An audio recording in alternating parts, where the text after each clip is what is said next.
भारत का इतिहास मुगलों के बिना अधूरा है। मुगलों ने भारत में 300 सालों से भी अधिक समय तक राज किया। बाबर, अकबर और शाहजहां से लेकर बहादुर शाह जफर तक कई मुगल शासकों ने दिल्ली की राजगद्दी से भारत में शासन किया।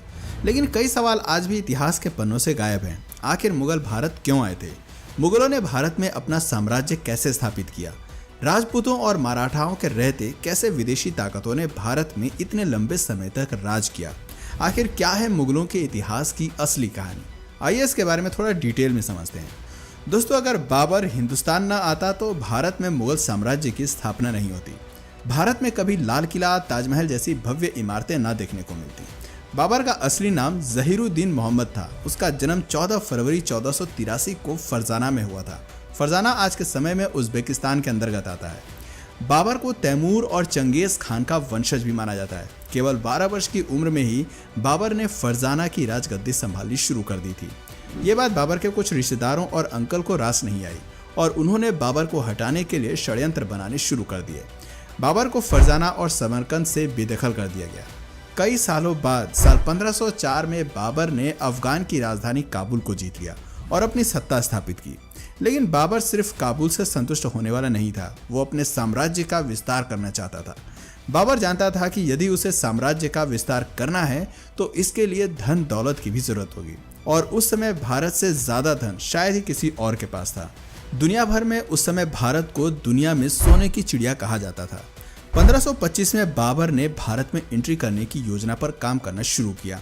भारत को गुलाम बनाने और यहाँ राज करने के उद्देश्य से उसने भारत का रुख किया। उस समय हिंदुस्तान में लोधी वंश का राजा इब्राहिम लोधी का शासन चल रहा था।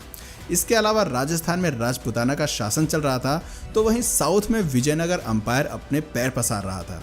इब्राहिम लोधी बहुत सनकी था। उसे कुर्सी से हटाने के लिए उसके चाचा अलाउद्दीन लोधी और पंजाब के गवर्नर दौलत खान ने एक प्लान बनाया और काबुल से बाबर को भारत आने का निमंत्रण भेजा। बाबर को तो जैसे इसी मौके का इंतजार था और तुरंत ही अपनी सेना के साथ उसने भारत की ओर रुख कर दिया। 15 दिसंबर 1525 को उसने सिंधु नदी पार की। बाबर के पास सिर्फ 12,000 की सैनिकों की टुकड़ी थी। सिंधु नदी को पार करते ही बाबर ने पंजाब प्रांत को जीतना शुरू कर दिया। बाबर के पास दमदार आर्मी के साथ ही तोपखाने और बारूद यानी कि गन पाउडर भी था। बैटल ऑफ पानीपत भारत की धरती पर लड़ा गया पहला युद्ध था जिसमें गन पाउडर का इस्तेमाल किया गया था। बाबर एक कुशल आर्मी कमांडर भी था। उसे युद्ध का बहुत अच्छा खासा तजुर्बा था, साथ ही उसकी स्ट्रेटजी भी कमाल की थी। वहीं दूसरी ओर इब्राहिम लोधी के पास 1 लाख सैनिकों की विशाल आर्मी थी, जिसमें पैदल सैनिक, हाथी, घोड़े, बैलगाड़ियां सब कुछ थी। इतनी बड़ी सेना को देखकर भी बाबर का हिम्मत डगमगाया नहीं। वो काफी बहादुर योद्धा माना जाता था। काबुल सहित पूरे अफगानिस्तान और उज्बेकिस्तान में आज भी बाबर को एक महान योद्धा के रूप में जाना जाता है। कई जगह उसके पुतले भी लगे हैं। वहां के लोगों को बताया जाता है कि बहुत कम सेना के साथ बाबर ने भारत पर फतह हासिल की थी। पानीपत दिल्ली से करीब 60 किलोमीटर की दूरी पर स्थित है और वर्तमान समय में हरियाणा का एक जिला है। बाबर ने इब्राहिम लोधी को युद्ध के लिए ललकारना शुरू किया। अपनी रणनीति वो पहले ही बना चुका था। उसने दुश्मन के इलाके में एक खाई खुदवाई जिससे कि लोधी की सेना ज्यादा फैलाव न कर पाए और बाबर की सेना को आसान टारगेट मिल सके। बाबर की सेना के कुछ लोगों ने कहा कि हमें वापस लौट जाना चाहिए, लेकिन बाबर ने वापस जाने से साफ इनकार कर दिया। उसने कहा कि हम इतनी दूर आए हैं तो अब दिल्ली जीते बिना वापस नहीं लौटेंगे। बाबर अपनी सेना की प्लानिंग भी बहुत अच्छी तरीके से करता था। सबसे आगे स्काउट्स खड़े होते थे जो दुश्मन सेना की खबर बाबर तक पहुंचाते थे। उसके पीछे बैलगाड़ियां लाइन से खड़ी कर देता था। सभी बैलगाड़ी को चमड़े की बेल्ट से बांध दिया जाता था और उनमें थोड़ा थोड़ा गैप छोड़ दिया जाता था। उन गैप्स में सैनिक तीर कमान लेकर खड़े होते थे और बीच में थोड़ी थोड़ी दूरी पर ही तोपखाने भी तैनात कर दिए जाते थे। सैनिकों के पास जो तीर कमान होते थे वो भी कोई साधारण नहीं थे। उनकी डोरी खींचने में ही काफी ताकत लगती थी। एक तीर 600 मीटर की दूरी तक जा सकता था, जो करीब 7 फुटबॉल के स्टेडियम के बराबर है। हर 5 सेकंड में सैनिक तीर चला सकता था और एक तीर 4000 पाउंड का फोर्स क्रिएट कर सकता था। बाबर के पास एक वेल ऑर्गेनाइज्ड आर्मी थी। दूसरी ओर लोधी की सेना ने भी मैदान में डेरा डाल दिया, जिसमें 1 लाख से अधिक सैनिक थे। लेकिन इतिहासकारों ने लोधी की सेना को सेना न कहकर बल्कि मेले का नाम दे दिया। बाबर और लोधी दोनों ही सामने वाली सेना के पहले आक्रमण करने का इंतजार कर रहे थे।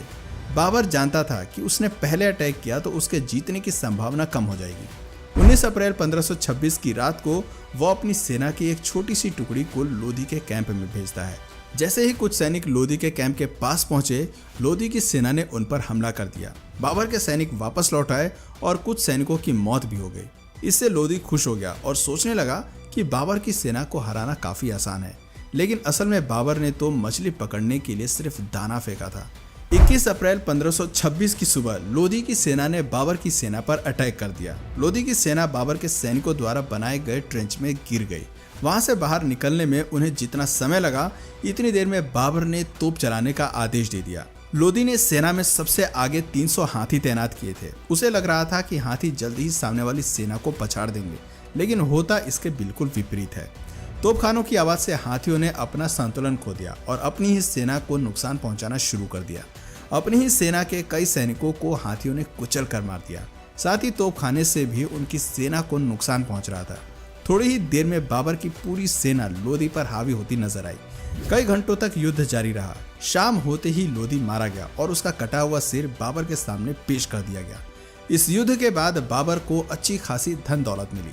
इतिहासकारों का कहना है कि बाबर ने जीता हुआ सारा धन जनता में बंटवा दिया था और इसके बाद जनता ने खुश होकर कलंदर नाम की उपाधि उसे दे दी। सन 1526 में 43 साल की उम्र में बाबर ने दिल्ली में मुगल सल्तनत की स्थापना की।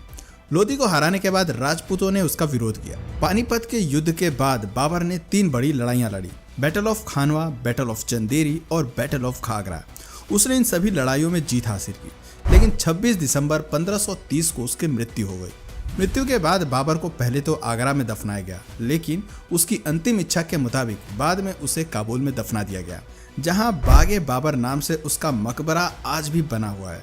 बाबर के बाद हुमायूं को दिल्ली का बादशाह बनाया गया। हुमायूं के 3 और भाई भी थे और उन्हें भी अलग अलग राज्य सौंप दिए गए थे। हुमायूं काफी शांत स्वभाव का बादशाह माना जाता था और कोई भी फैसला हमेशा सोच विचार करने के बाद ही लिया करता था।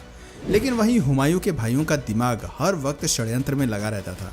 तीनों भाई मिलकर ये योजना बनाते थे कि कैसे हुमायूं से दिल्ली का तख्त हासिल किया जाए और कई बार भाइयों के बीच में जंग भी हुई। हुमायूं पर कई बार जानलेवा हमले भी हुए। सन 1539 में चौसा में हुमायूं की भीषण लड़ाई हुई और 1540 में बिलग्राम में भी हुमायूं को युद्ध करना पड़ा। इस युद्ध में हुमायूं की हार हुई और शेरशाह जीत गया और युद्ध में हार के कारण हुमायूं को अपनी जान बचाकर भारत से भागना पड़ा। कुछ समय तक वो सिंध में भेष बदल कर रहा। हुमायूं ने हमीदा बानो से शादी की और मोहम्मद जलालुद्दीन अकबर को जन्म दिया। करीब 15 साल तक भारत से बाहर रहते हुए हुमायूं ने अपनी एक विशाल सेना तैयार कर ली थी। साल 1555 में हुमायूं को फिर से दिल्ली फतेह करने में कामयाबी मिल गई, लेकिन इसी वर्ष लाइब्रेरी में सीढ़ियां चढ़ते वक्त उसका पैर फिसल गया और उसकी मौत हो गई। हुमायूं की मौत के बाद मुगल साम्राज्य लड़खड़ा गया और राजा हेमू ने दिल्ली पर आक्रमण कर दिया। उस समय अकबर की उम्र केवल 12 साल की थी और वो राजा हेमू की सेना के आगे कुछ नहीं कर पाया। लेकिन मुगलों के पास एक वफादार सेनापति था जिसका नाम बैरम खान था। बैरम खान ने एक सेना तैयार की, अकबर को युद्ध कौशल की जानकारी दी और 1556 में पानीपत की दूसरी लड़ाई में राजा हेमू को हरा दिया। 13 साल की उम्र में अकबर दिल्ली के तख्त पर विराजमान हो गया। अकबर एक धर्मनिरपेक्ष राजा माना जाता था। उसने राजा बनते ही लोगों का दिल जीतना शुरू कर दिया। 1568 में उसने चित्तौड़ को जीता, लेकिन इसके लिए अकबर को कड़ी मेहनत करनी पड़ी। दिल्ली जीतने के बाद अकबर किसी भी तरह से राजस्थान को जीतना चाहता था, क्योंकि राजस्थान के राजपूत काफी बहादुर माने जाते थे और अकबर जानता था कि यदि राजस्थान को जीत लिया तो पूरे हिंदुस्तान को जीतना फिर ज्यादा मुश्किल नहीं होगा। राजस्थान के कारीगरों को हथियार बनाने में महारत हासिल थी। वहीं अकबर की सेना दमशिक स्टील के बने हथियार इस्तेमाल किया करती थी, जो खास तौर पर जंग में दुश्मन का सीना छलनी करने के लिए ही बनाए जाते थे। अकबर अपने हाथियों को भी जीरा बख्तर नाम के लोहे का कवच पहनाया करता था। उसे हाथियों का बहुत शौक था। किसी को मौत की सजा देनी होती थी तो उसे हाथी के पैर के नीचे कुचलवा देता था। चित्तौड़ राजस्थान का सबसे मजबूत साम्राज्य था। चित्तौड़ का किला एक अभेद किला माना जाता था। वहां तक पहुंचने के लिए अकबर ने एक प्लान बनाया। उसने एक सुरंग खोदी जिसके जरिए उसके सैनिक किले तक पहुंच गए। चित्तौड़ का किला एक पहाड़ी पर था, वहां तक सीधे नहीं पहुंचा जा सकता था। दूर से ही चित्तौड़ के सैनिक दुश्मन को देख लेते थे और ऊपर से तीरों की बौछार कर देते थे। लेकिन अकबर के सिर पर जीत का भूत सवार था और लगातार प्रयासों के बाद 25 फरवरी 1568 के दिन उसने चित्तौड़ का दुर्ग जीत लिया। इस जीत के बाद उसका साम्राज्य 25 लाख वर्ग किलोमीटर एरिया में फैल गया था उसकी सेना ने मैच लॉक बंदूकों का इस्तेमाल करना भी शुरू कर दिया, जो दूर से ही दुश्मन की सेना में आतंक मचाने के लिए जाना जाता था। अकबर की कई बंदूकें आज भी म्यूजियम्स की शान बढ़ा रही हैं। अकबर को आर्किटेक्चर का भी काफ़ी शौक था।